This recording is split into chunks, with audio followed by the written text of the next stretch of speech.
We're at TBA Talks, and we'll be talking with Paul Tutwiler. Hello. Hello, how are you? I'm good. My name is Lala, by the way, and we'll get started. What do you do? Well, I'm a real estate developer, and I manage a nonprofit corporation that helps rebuild poor communities. Mm-hmm.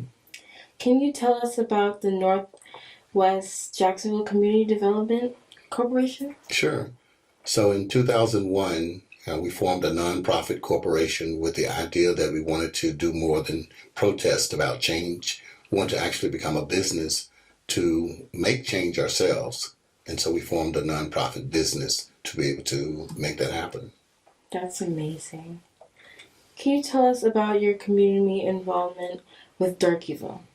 Sure. So before working as a director for the Northwest Jacksonville CDC, I was an employee of the Jacksonville Housing Authority, and part of our job was to take the public housing site that was there and tear it down and rebuild a new community that we renamed the Oaks at Durkeeville. So as part of that job, I was able to interview a lot of people who had been in the community about 80 years, and they told us about the changes that they'd seen in their lifetime from the 1930s all the way through, the 1990s.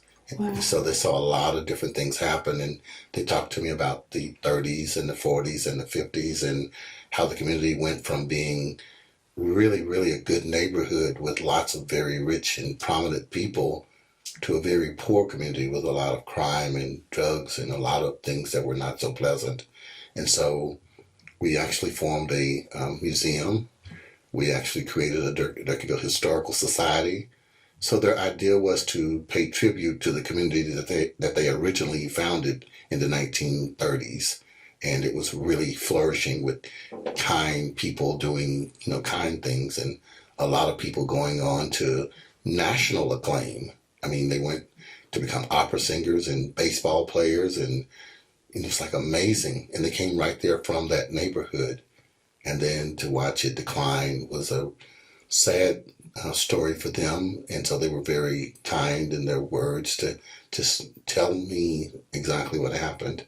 Mm-hmm. Basically like an experience. Yeah, it's like an oral history. And so as I listened, I was just kind of amazed because I'd only arrived in Jacksonville in 1983. And what I saw was always bad, always crime, always drugs and, blight. And so I was humbled by what I saw. And of course, they lived the experience, they lived the change. And so it was humbling for me to go through that experience. But I left there after working for the Housing Authority, doing more than wanting to just remember the days of old. I want to do something about it. And so when we formed a nonprofit corporation, it was in part with the thought that we wanted to restore the community to where it once was, to a community of prominence and pride where people really cared about their neighborhood and their neighbors. That's amazing. What are some challenges that you faced during the journey, and how did you overcome them? Well, one of the thoughts is overcoming defeatism. People always think this is the way it is, the way it's going to always be. People don't believe in themselves. We were able to help some people improve their credit so that they could buy a house with the thought that maybe they would help resettle the community as a homeowner as opposed to a renter.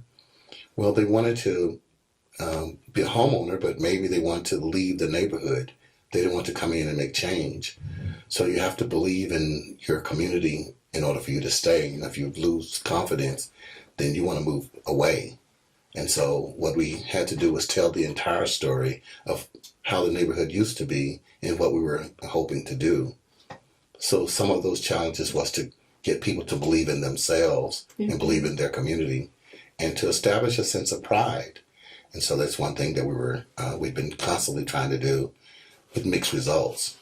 So now, 2024, it's almost a whole different way of looking at what we started, because now other people are buying up our properties and they're moving into the neighborhood and they see a grander future for those grounds than what we were trying to do with the original residents, which is both good and bad because change is inevitable. You have to kind of embrace it and become part of the change if we're successful. Exactly. That's important too, because if you don't succumb to change, then you'll never grow into something different or new. That's exactly right. Hmm. What do you love about Durkeeville? I love the history of Durkeeville. It's part of a cross of all of America in terms of the African American experience. It once was a flourishing community that had all kinds of people doing all kinds of things. You had shoe shine people, you had people who worked at the railroad, you had educators, you had business executives, all in one neighborhood, and it was flourishing.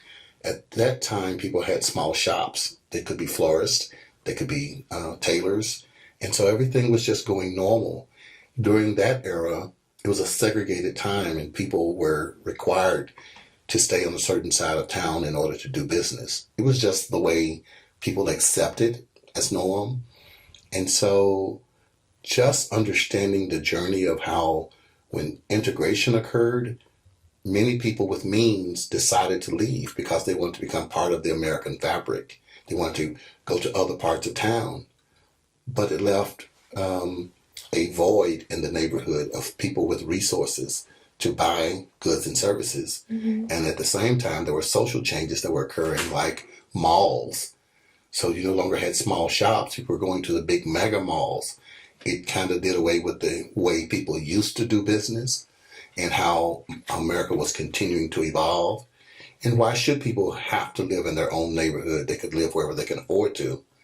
But the consequences of those decisions that were made resulted in the neighborhoods that I discovered in the 1980s as a poor neighborhood that was underdeveloped. No new businesses were coming in.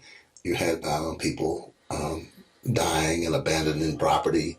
People didn't care about the neighborhood in the same way that the people established that neighborhood in the 1930s. And so you began to understand what happened so that then you can create a plan for what you're going to do about it in the future. And so we're going to rebuild the neighborhood. We're going to rebuild a sense of pride and help people to understand the prominence of people who walked those same streets just a few years before. And so it was a really good goal from a nonprofit. So our mission was to rebuild the neighborhood. And the neighborhood is more than just the building. It's also about the people. And so we have to kind of encourage people and come up with great ideas and inspire people and plant the seed so that people would own the challenges and not wish it away. And ultimately, it's been a mixed result. I'm very proud of my years of working and doing the work I have. It's defined who I am in my later years.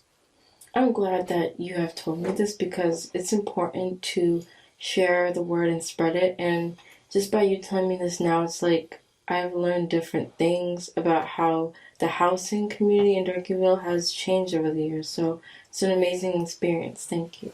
You're welcome. What is your mission? The mission of Northwest Jacksonville CDC is to restore the community to its original luster, so that people would choose to move to the neighborhood again and to resettle the neighborhood in a way that they would choose to raise their families and bring it back to a good neighborhood. And so it's about being able to understand what does it take for that to occur. We want to be on par with all neighborhoods where you have great parks, you have great places for people to just go out and enjoy the evening shade, feel safe in your own neighborhood and not feel that you have to be afraid. And so our goal is simple. Why, if other communities can be so great and peaceful and wonderful, then why not our neighborhood? And so it's about making sure that we can answer those questions for ourselves, and then for us to kind of make that happen from a standpoint that as a nonprofit corporation, so we are a nonprofit business, then maybe we can invest in our own neighborhood. And so we build houses and we build businesses. We do everything we can to do more than just wish that someone else would come in and do it. It's basically like you can do it yourself. That's exactly right. If you don't believe you can, then why do you believe someone else can? Exactly. How does it feel to have your face painted on a mural? It makes me nervous because, because I make myself think like, why am I so worthy? There have been so many great people from this neighborhood fighting the good battle that predate me.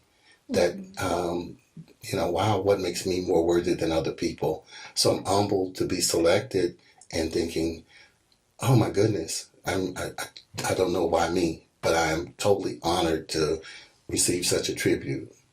Well, over the years, you have done amazing things for the community, like you said, and that's why they chose you, because you're an inspiration for the community. So we really appreciate your hard work and everything you've done for Durkeeville, sir. Thank you so much. I appreciate it. Okay, everyone, that's just about it for TPA Talks. I'm Lala, and you are, sir? Paul Tutwiler, Executive Director of the Northwest Jacksonville Community Development Corporation. Yes, and we'll see you next time.